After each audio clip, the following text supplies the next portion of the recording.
आपल्याला सगळ्यांना माहीत आहे की आपण आदर्शच्या संदर्भात मागच्या 1.25 वर्षापासून आपण लढत आहे आणि ज्याचा खूप चांगला परिणाम हे झालेला आहे की आता लोकांना पैसे मिळायला सुरुवात झालेली आहे।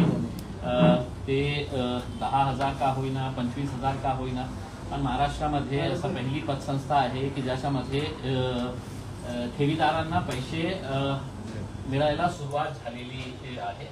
आणि हे फक्त या कारणाने की आम्ही सगळे खातेदार जे आहेत ते सर्व एकमताने खूप ताकदीने आम्ही लढत आलेलो आहोत आणि ज्या ज्या स्तरावर आम्हाला लढायचं होतं ते आम्ही केलेले आहे। अनेक केसेस आमच्यावर रजिस्टर झालेले आहेत आणि आता जेव्हा हे पैसा वाटण्याची सुरुवात झालेली आहे, आपल्याला माहित आहे की हे सगळे त्यांचे चेअरमॅन डायरेक्टर जे आहेत ते बाहेर लावणार त्यांना जे पैसे मिळायची सुरुवात झालेली आहे आणि ते सगळे डायरेक्टर चेअरमॅन जे आहे ते जेलमध्ये होते।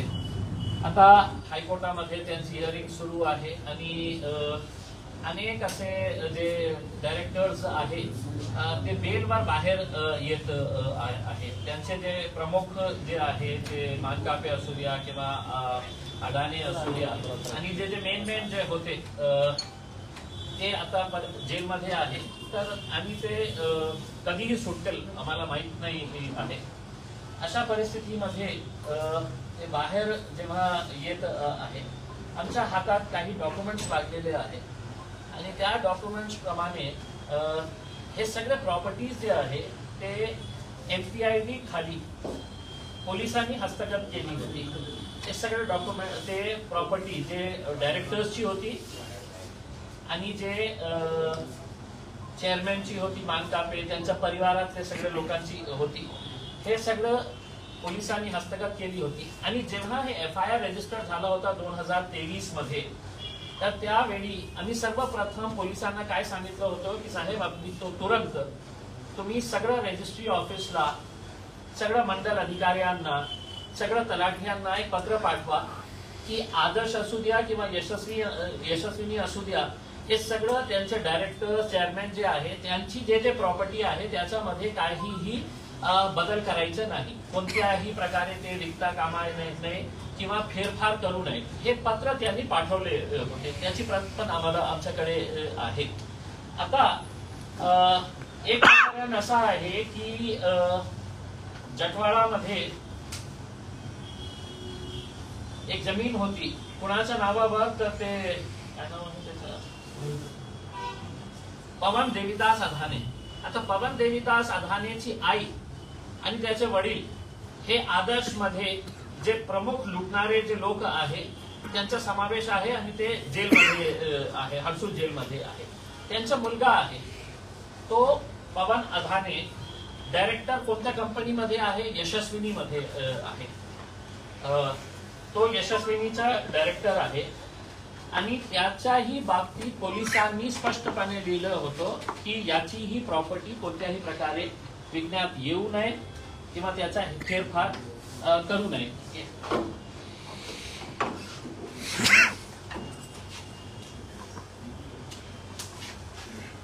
तर राहतपट्टी तांडा जटवाडामध्ये याची एक जागा होती,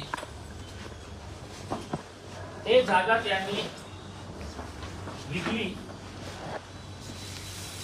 पोलिसांचं पत्र असूनही सुद्धा मग आम्ही विचारण्यासाठी गेलो की कोणत्या आधारावर हे करण्यात आले। मग इकडचे जे तहसीलदार साहेब आहेत त्यांनी त्याचा फेरफार केला आणि त्याचा फेरफार करून त्यांनी हे सांगितलं की लोकांना पैसे पाहिजे असेल ठेवीदारांना त्यांनी कोर्टात जावं, हे माझा अधिकार आहे। माझा अधिकार वापरून त्यांनी हे लिखित मध्ये दिलं की याचा फेरफार करून टाकलं आणि ते प्रॉपर्टी आता आश्चर्य आपल्याला हे वाटणार आहे की जे प्रॉपर्टी घेणारे लोक आहेत राहतपट्टी तांडाचे, हे प्रॉपर्टीच्या संदर्भात सुरेश थोरात पोलीस निरीक्षक पोलीस ठाणे सिडको N7 छत्रपती संभाजीनगर यांनी पत्र लिहिलं होतं की याच्यामध्ये कोणत्याही फेरफार करू नये, याचा डीलिंग करायचं नाही. तर हे घेणारे जे लोक आहेत 6 लोक आहेत. ज्ञानेश्वर, पांडुरंग मते, पवन देवीधर, मनोज मधुकर पोद्दार, दिनकर साडोबा, भीमशंकर, मयूर काकासाहेब पंडित, राजेश सुरेश विखनकर. आता हे जे मयूर काकासाहेब पंडित आहे हे एका पोलीसवाल्याचा मुलगा आहे. एका पोलीस हेड कॉन्स्टेबलचा मुलगा आहे. त्यांनी हे प्रॉपर्टी विकत घेतलेली आहे.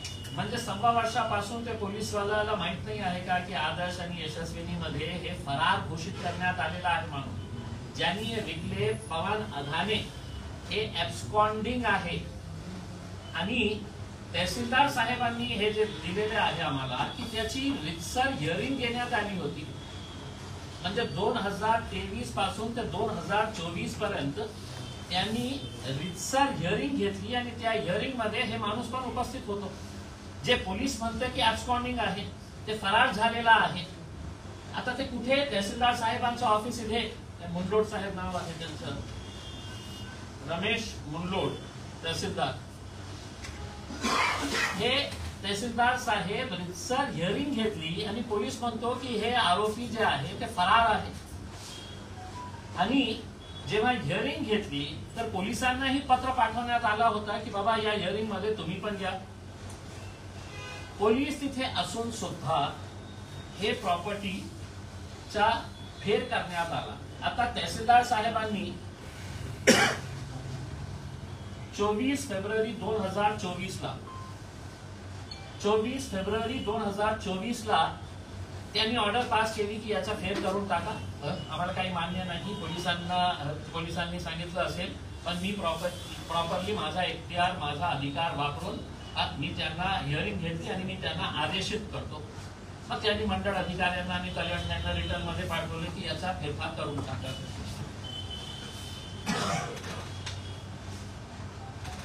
आता फेब्रुवारी आणि हे काय, हे कोणता महिना आहे? सप्टेंबर आहे.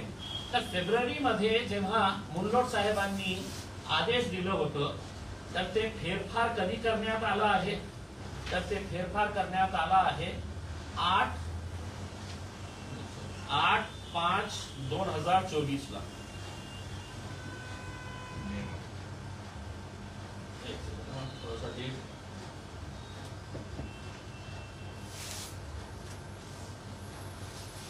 हो, 8/5/2024 ला ते करण्यात आलेला आहे.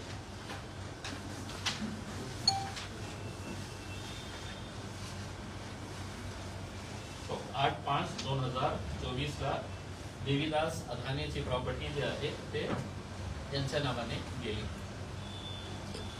याच्या 1 दिवस नंतर हेच तहसीलदार साहेबांनी पिसादेवी मध्ये हेच पवन अधानेचे 2 मोठे मोठे प्लॉट्स आहेत. ते 2 मोठे मोठे प्लॉट्सचाही फेरफार करण्याचा आदेश दिला. आणि ते जे घेणारे आहेत ते जालनाचे खूप मोठे उद्योजक आहे, सुनील एन गोयल. आता हे जे दोघं प्रॉपर्टीज जे आहे जे पिसादेवी मध्ये विकण्यात आलेली आहे ते कमीत कमी 11,000 स्क्वेअर फीटची आहे ती जागा. तिथे रेट चाललेला आहे 5,000 रुपये.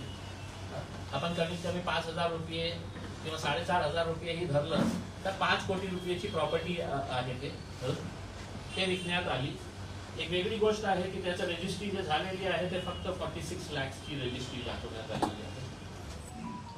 बाजारभाव त्याचा जे आहे ठीक आहे, ते रेडी रेट आपल्याला माहित आहे की काय आहे आणि कशा प्रकारे हे सगळं गोंधळ चालतं. आता हे दोघं तिघं प्रॉपर्टीज आपण काउंट केलं तर 6 कोटी रुपयाची प्रॉपर्टी आहे जे विकण्यात आलेली आहे. मग जेव्हा पोलिसांनी पत्र लिहिलेले आहे की हे प्रॉपर्टी विकायची नाही तर कोणत्या आधारावर हे प्रॉपर्टी विकण्यात आलेली आहे? अधाने हे जे मुलगा आहे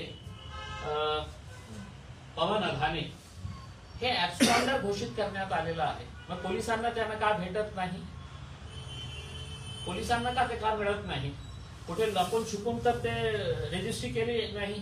ते माझ्या शेजारी बसलेले तहसीलदार साहेब, म्हणजे एका साईडला असं दाखवायचं की बाबा आम्ही पत्र दिलेले आहे आणि दुसऱ्या साईडला हे प्रॉपर्टी विकण्यात येत आहे, तुमच्या समोर सगळं आहे, तुम्ही का गप्प बसलेले आहे?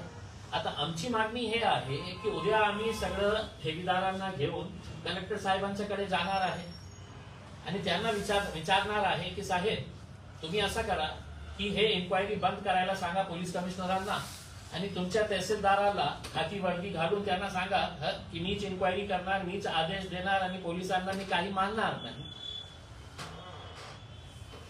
हे अथाने जेव्हा त्यांनी हे घेतलेलं आहे, ते प्रॉपर्टी जेव्हा त्यांनी घेतली होती ते 20 वर्षाचा होता. आई वडील जेलमध्ये आहे आणि हे तहसीलदार साहेब लिहित आहे की त्यांच्या कष्टाच्या पैशाने त्यांनी घेतलेले आहे. त्यांच्या ऑर्डर मध्ये त्यांच्या कष्टाच्या पैशातून त्यांनी हे प्रॉपर्टी घेतली होती.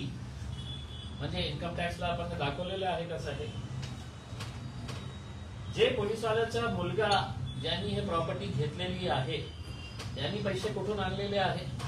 मला आता सांगण्यात आलेलं आहे की हे जे पंडित साहेब आहे ते पोलिसांसाठी कलेक्शन करण्याचं काम करतो. आता याचं उत्तर पोलीस कमिशनर साहेबांनी द्यावा मला. तुमच्या पोलिसांचा मुलगा हे प्रॉपर्टी विकत घेतो. दुसरं अजून मोठा आहे रे भाई, अतुल भाई जिंदाबाद.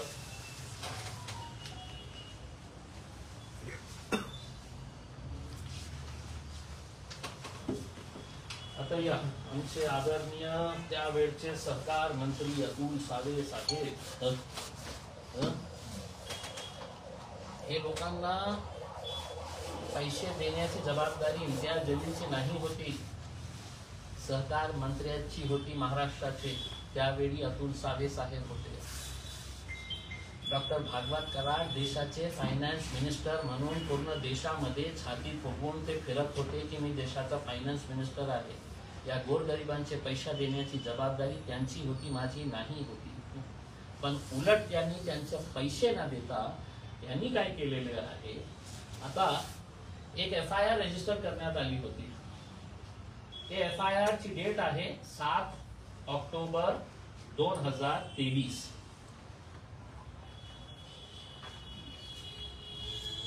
आणि त्या FIR मध्ये जे आरोपी आहे ते कुठला गज्जू कुठे आहे,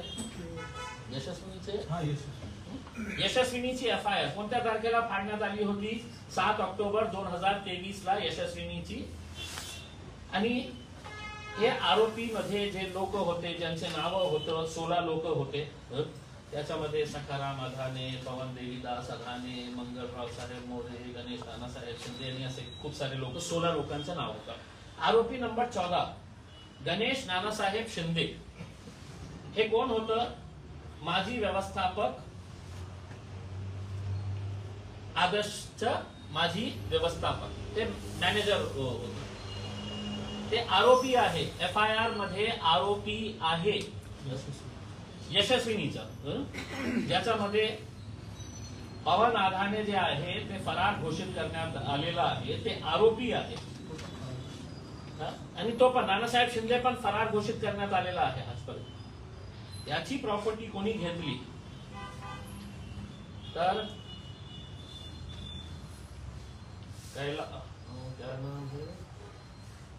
उल्हास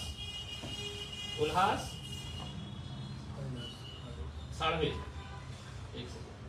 उल्हास कैलास साळवे यांनी हे प्रॉपर्टी घेतली. उल्हास कैलास साळवे हे अतुल सावे यांचे PA, त्यांच्या नावाने हे प्रॉपर्टी.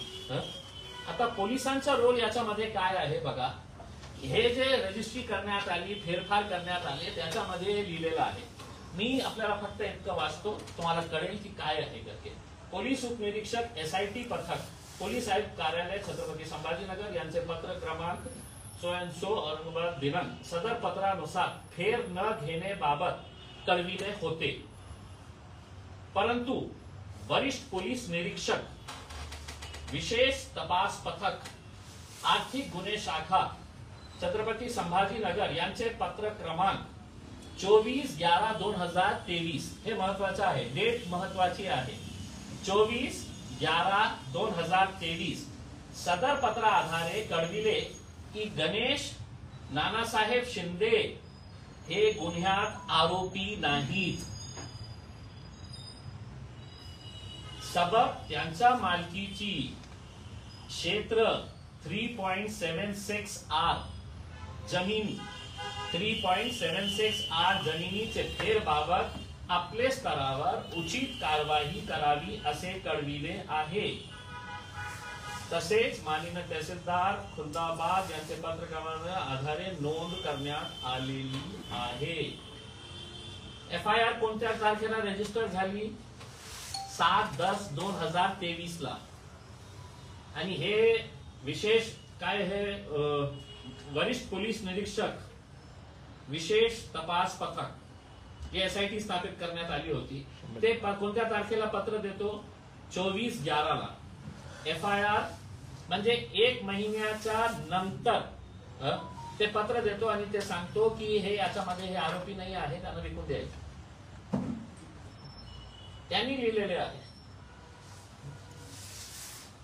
आता आमच्याकडे असे खूप सारे प्रकरण बाहेर येऊ लागले जे काही पोलीसवाल्यांनीही घेतलेले आहे. रेव्हेन्यू डिपार्टमेंटचे काही लोकांनी दुसऱ्याच्या नावाने घेतलेले आहे.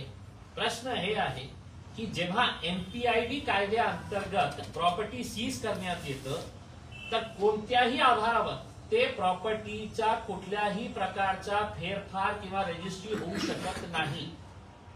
मग हे प्रॉपर्टी कशा कोणत्या आधारावर वगळण्यात आली होती, का वगळण्यात आलेली आहे? आता जेव्हा 2-3 दिवसापासून आम्ही सगळं हे करायला सुरुवात केली तर आज एका पेपरमध्ये आलेलं आहे की आम्ही अजून प्रॉपर्टीज हे MPID खाली घेणार आहे करके. हे विकली त्यांनी. 6 कोटी रुपयाची प्रॉपर्टी ऑलरेडी पवन अदानीने विकलेली आहे. आणि जे प्रॉपर्टी अतुल सावेचे PA ने घेतलेली आहे त्याच्या बाबतीत इन्स्पेक्टरनी सांगितलेलं आहे की हे त्याच्यामध्ये आरोपी नाही आहे. बाबा FIR मी नाही रजिस्टर केलं, FIR तुम्ही सुद्धा रजिस्टर केलेली आहे. आणि या FIR मध्ये स्पष्टपणे हे जे आरोपी आहे त्याला आतापर्यंत अरेस्ट करण्यात आलेला नाही आहे, तो फरार आहे. म्हणजे याचा अर्थ हे आहे की हेही माणूस जे आहे त्यांनी हिअरिंग साठी इथे उपस्थित होतो, तहसीलदारच्या समक्ष उपस्थित होतो. मग पोलिसांनी त्याला ताब्यात का नाही घेतलं? याचा अर्थ हे होतो की मानकापेचा एक मुलगा, काय नाव आहे त्याचं, अनिल मानकापे, ते पोलिसांना मिळतच नाही. म्हणजे बघा तुम्ही की एका मोठा दहशती असलं असतं, दहशतगर्द असलं असतं तर आम्ही समजू शकलं असतं की त्याचं नेटवर्क आहे. एका बँकेच्या कुठेतरी ते कोणाच्या संपर्कात असेल ना. त्या जाणून बुजून जे 2 प्रमुख आरोपी आहेत, एक मानकापे, दुसरा अदानी, यांच्या एक मुलाला बाहेर सोडायचं की बाबा तू आम्हाला मदत कर, तुझी काही प्रॉपर्टी असेल तर आम्ही ही विकत घ्यायला तयार आहे. मंत्री साहेबांनीही त्याच्यामध्ये काही हातभार लावलं असेल तर की बाबा एक मुलाला तुम्ही बाहेरच ठेवा, मग आमच्यासाठी खूप चांगलं होईल. आता जे अतुल सावे साहेबांचे जे PA आहे त्यांची ही सखोल चौकशी व्हायला पाहिजे. पैसे कुठून आले होते? हे जे पंडित नावाचे, काकासाहेब पंडित नावाचे पोलीस कर्मचारी आहेत जे पोलिसांसाठी मला सांगण्यात आलेले आहे ते पैसे गोळा करण्याचं काम करतो. रिकव्हरी आहे म्हणजे सगळ्यांना माहित आहे, जे क्राईम करतं ते सगळ्यांना माहित आहे. मग त्याचा मुलगा घेतो, 22 वर्षाचा मुलगा आहे. इतके पैसे कुठून? म्हणजे मला काय सांगायचं आहे की आता आम्ही कुणावर विश्वास ठेवायचा? एक प्रश्न उपस्थित येतो, बाबा ठीक आहे आणि इतकं प्रयत्न करून आज जेव्हा ही वेळ आलेली आहे की ते प्रॉपर्टी विकायचे आणि लवकरात लवकर लोकांना पैसे द्यायचं, तर त्यावेळी ते बाहेर येऊन सगळं प्रॉपर्टी असं विकायला सुरुवात करतात. आता पोलीस कमिशनर प्रामाणिक असेल तर त्यांनी ते तहसीलदारवर FIR रजिस्टर करायला पाहिजे. प्रामाणिक तुम्ही खऱ्या अर्थाने हे गोरगरिबांच्या हितासाठी काम करणारे असेल, कलेक्टर साहेबांना मी विनंती करतो की तुम्ही प्रामाणिकतेने काम करत असेल तर तुमच्या अधिकाऱ्यांनी जेव्हा त्याला लिहित मध्ये देण्यात आलं होतं की हे असा कोणत्याही प्रॉपर्टीचा फेरफार होऊ नये, मग त्यांनी केले असेल तर आम्ही कलेक्टर साहेबांना विनंती करणार की तुम्ही कंप्लेनंट व्हा साहेब. तुमच्या नाकच्या खाली हे सगळं चाललेलं आहे, तर आपणही त्याच्यामध्ये कंप्लेंट देऊन पोलीस कमिशनरांना सांगा की FIR रजिस्टर करा याचा आमच्या तहसीलदाराविरोधात. आणि जे आपल्यासाठी पैसा गोळा करणारे पोलीसवाले आहेत त्याच्या बाबतीत पोलीस कमिशनरांनी आम्हाला सांगावे की ते त्याला खूप भोला आहे, त्याला माहित नाही होतं की आपला आदर्शचं काही प्रकरण आहे, यशस्विनीचं काही प्रकरण आहे, म्हणून ते विकत घेतलेली आहे त्यांनी प्रॉपर्टी. आता आम्ही कुठे जाऊ आम्ही, तुम्ही सांगा. कोर्टामध्ये गेलेलं आहे, विश्वास पोलिसांवर की बाबा काहीतरी तुम्ही करत असेल, आणि हे फक्त 3च आहे. आता अनेक असे प्रकरण बाहेर येऊ लागलेले आहे की ज्याच्यामध्ये ते प्रॉपर्टी का वगळण्यात आली होती, MPID मध्ये का टाकण्यात आलेली नाही आहे, कोणकोणत्या लोकांनी हे प्रॉपर्टी विकत घेतलेली आहे, कोणत्या आधारावर घेतलेली आहे, याचं सखोल आम्ही चौकशी करत आहे. पण उद्या आम्ही काही ठराविक ठेवीदारांना आम्ही उद्या तर सगळं हे येणार होते, पण असं सांगण्यात आलं की उद्या काय पाडवा आहे आणि ग्रामीण एरियामध्ये त्याचं खूप महत्व असतं. तर जितके लोक येतील तर आम्ही जाऊन त्यांना कलेक्टर साहेबांना प्रश्न विचारणार आणि पोलीस कमिशनर साहेबांना प्रश्न विचारणार की बाबा याचं उत्तर काही असेल तर द्या. आम्ही याच्या बाबतीत हे करणार आहे, लिखित तक्रार पण देणार आहे. आणि मी स्वतः अँटी करप्शनचे जे DG आहे त्यांना स्वतः जाऊन मी भेटणार आहे. भ्रष्टाचार फक्त अशा प्रकारे होत नाही की कोणी पैसे दिले आणि कोणी पैसे घेतले. भ्रष्टाचारचा अर्थ हे नाही आहे. कोणी सरकारी अधिकार भ्रष्टाचारच्या हे काही आपला हे पदाचा उपयोग करत आहे त्याच बुद्धीने की आपल्याला काही पैसे कमवायचे आहे, तर हे सगळं रेव्हेन्यू डिपार्टमेंटचे ऑफिशियल्स त्यांना सस्पेंड करायला पाहिजे. ते तहसीलदार असू द्या, ते मंडल अधिकारी असू द्या, ते तलाठी असू द्या.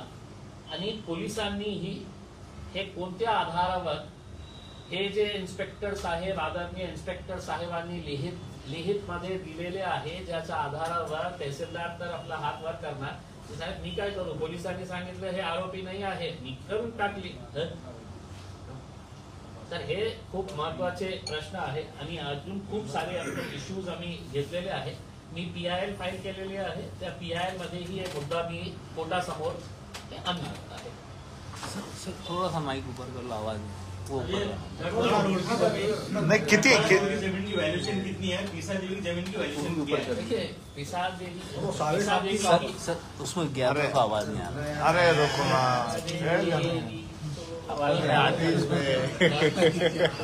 चल हाँ सर काय व्हॅल्युएशन काय आहे जमिनींचे? राहत कांडाची जे प्रॉपर्टी घेण्यात आलेली आहे त्याचं व्हॅल्युएशन काय आहे? 10 लाख रुपये एक एकर. ऑफिशियली 10 लाख रुपये मध्ये त्यांनी रजिस्ट्री केलेली आहे.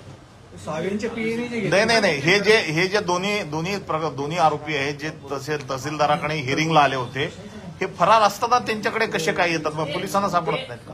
ते आम्हाला प्रश्न, सर्व मोठा प्रश्न आम्हाला हे विचारायचं आहे. हे जे अधाने नाही पवन अधाने पोलिसांच्या रेकॉर्डवर ते फरार आहे, यशस्विनीचा डायरेक्टर आहे. आणि दुसरा याच्या बाबतीत मी आपल्याला सांगतो की हे जेव्हा जमीन विकायला आली होती, पिसादेवीच्या बाबतीत मी बोलतो, तर तिकडचे 12 ठेवीदार आहेत. त्या 12 ठेवीदारांनी लिखित मध्ये तहसीलदारांना पत्र पाठवले होते की आम्ही यशस्विनीचे, आदर्शचे आणि कृष्णा एक पतसंस्था आहे, त्याचे डायरेक्टर ही कोण आहे माहित आहे का? तेच पवन अधाने आहे. म्हणजे काही का माझ्या काही कोणी वाकडा करू शकत नाही. मी आदर्शमध्ये माझे आई वडील आहे, ते पैसे तिथून लुटणार आहे. मी जे आहे म्हणजे आदर्शच्या घोटाळ्यात तर महसूल आणि पोलीसवाले बी आहेतच. आहे ना. आदर्शच्या घोटाळ्यामध्ये महसूल आणि पोलीसचे बी लोक सहभागी झालेत का असं तुम्हाला म्हणायचं? आता त्यांनी उत्तर द्यावं ना. काकासाहेब पंडित त्यांच्या मुलांनी घेतलेलं आहे प्रॉपर्टी. पोलिसवाल्याचा मुलगा आहे. कोणाच्या फ्रंट म्हणून ते काम करत आहे का की बाबा तुझ्या नावाने तू प्रॉपर्टी करून घे करतेस नाही.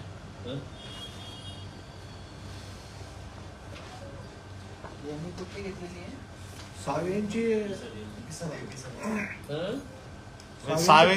सावेंच्या दबावाखाली तर ते त्यांना FIR हे केलं नसेल. ते जे आहे ना सावेंच्या पीएची प्रॉपर्टी धामणगावची आहे.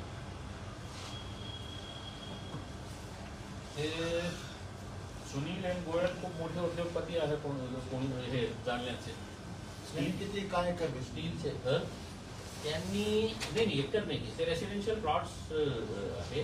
46 लाख तो 46 lakhs में लिए हुए है. पण ते तिकडचं जे रेट सुरू आहे रेडी रेकनर 43 lakhs किती प्लॉट आणि 33 lakhs. प्लॉट किती घेतले? दोन प्लॉट आहेत. कमीत कमी दोघं प्लॉट्सचा एक आयडिया म्हणजे 11,000 स्क्वेअर फीट.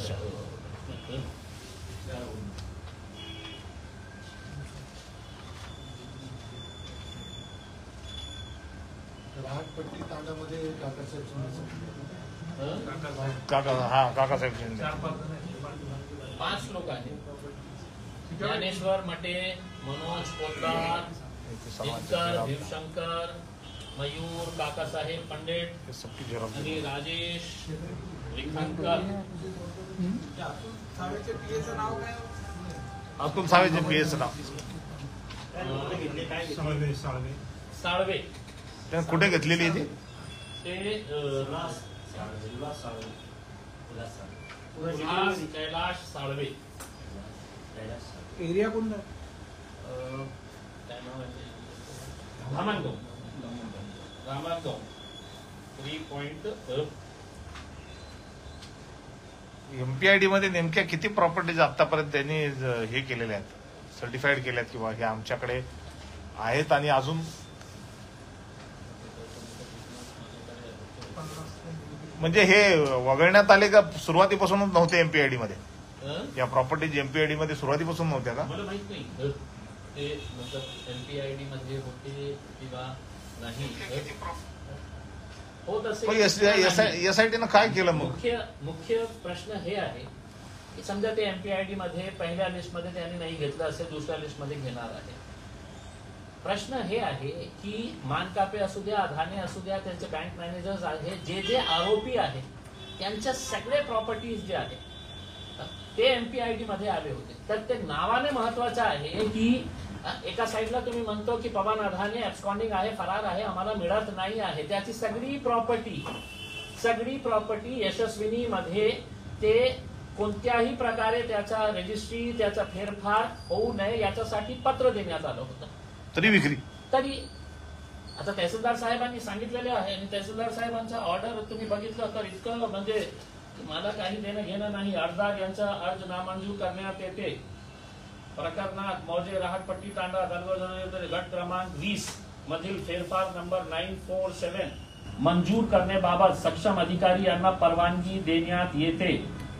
आणि दुसरं काय म्हणतो, सदर निर्णयाविरुद्ध मान्य उपविभागीय अधिकारी छत्रपती यांच्या न्यायालयात विहित मुदतीत महाराष्ट्र अन्वये रितसर अपील दाखल करता येईल. म्हणजे हे गोरगरीब लोकांना ते काय म्हणतो, मी दिलं परमिशन, आता तुम्हाला पाहिजे जमीन तर तुम्ही कोर्टामध्ये जा. अरे बाबा, तुमचा इंटरेस्ट काय आहे की 2 दिवसामध्ये तुम्ही पवन अधानेचे एक जजमेंट दिले 24 तारखेला, दुसरा जजमेंट दिले 25 तारखेला पवन अधानेचा, दुसरा काही फेरफार राहिला नाही होता. आता फेब्रुवारीमध्ये दिलं होतं, मग 3-4 महिने त्यांच्या मंडळ अधिकारीने त्याचे का थांबवले होते, त्याच्यानंतर का त्यांनी फेरफार केली होती? बाबा तहसीलदारचं ऑर्डर आलं ना लिहित मध्ये, तर एका कर्मचाऱ्यांनी आम्हाला सांगितलं की साहेब सगळ्यांना माहित होतं की हे खोटं निर्णय आलेला आहे तहसीलदार कडून, आम्ही फसतील म्हणून केलं नव्हतं. म्हणून आम्ही हे फेरफार करायला तलाठी तयार नाही होते. पण त्यांच्यावर दबाव टाकण्यात आला. दबाव टाकल्यानंतर हे सगळं फेरफारची प्रक्रिया करण्यात आली. म्हणजे हे किती लोकांनी म्हणजे त्याच्यामध्ये नाही का रितसर त्यांनी हे केलं होतं की साहेब हे प्रॉपर्टी जे आहे हे आमची आदर्श ठेवीदारांची आहे आणि त्याच्यामध्ये किती 12 लोकांनी ऑब्जेक्शन घेतलेलं होतं. अर्ज दिले होते. कधी दिले होते? 25/2. जेव्हा त्यांना हे माहित होतं की हे हिअरिंग सुरू आहे तर हे सगळं ठेवीदार प्रस्तुत प्रकरणात मंडळ अधिकारी पिसादेवी सदोरे यांनी कार्यालयात अहवाल सादर करून नमूद केले आहे की मौजे पिसादेवी येथील गट क्रमांक 4 मध्ये श्री पवन देवीदास अदानी यांची त्यांच्या मालकीची प्लॉट नंबर 1 क्षेत्र 615 स्क्वेअर मीटर तशी सुनील यांनी घेतलेलं आहे. त्यावरून तलाठी साजा पिसादेवी यांनी फेरफार क्रमांक 4150 नोंद घेतलेली आहे. कृष्णा नगारी सहकारी पतसंस्था तर्फे अध्यक्ष पवन देवीदास अधाने, म्हणजे हेच पवन देवीदास अधाने जे आहे ते यशस्विनीचा चेअरमॅन आहे. ते नाही आई वडील आतापर्यंत जेलमध्ये याच्यावरून सर्व दिसतं की त्याच्यामध्ये सर्व हिस्ट्री आलेली आहे त्या आदेशात. सगळ्या हिस्ट्री आलेली असताना सुद्धा हे गोरगरीब 52 लोक होते.